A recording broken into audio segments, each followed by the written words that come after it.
So, hello everyone! Nandito nga pala tayo sa Plaza ng Sibalom. So, ayan, naglalakad na kami ng mga kaklasiko at punong-puno ng magagandang view dito sa Plaza ng Sibalom. Tapos yung mga klasikong boys nagpapapansin na naman. Sabi nila dapat kasama daw sila sa vlog ko. Tingnan nyo sila, nagpapapansin. Sobrang ganda talaga ng view guys. Tingnan nyo, mabuti. Oh, ang ganda oh. So, ayan na nga guys. Paparade na kami ng mga kaklasiko. Yung buong Rytec. So, ayan na nga guys. Nasa tapat kami ngayon ng araw. Sobrang init guys, no?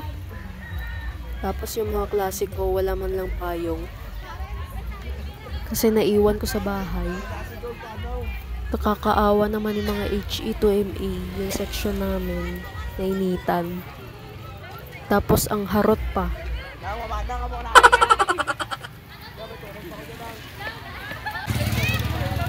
Uy, ay kayo sa vlog nyo. Dito sila sa bayan. So, ayan na nga guys. Papunta na nga pala kami sa gym ng Sibalom. So, ayan na nga guys. Nanonood na nga kami ng mga performance ng Rytec. So, ayan na nga guys. Naglalaban na yung Sibalom branch at San Jose branch.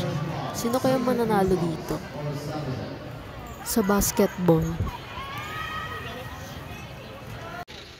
So, thank you for watching. Sa susunod ulit na vlog. Bye-bye!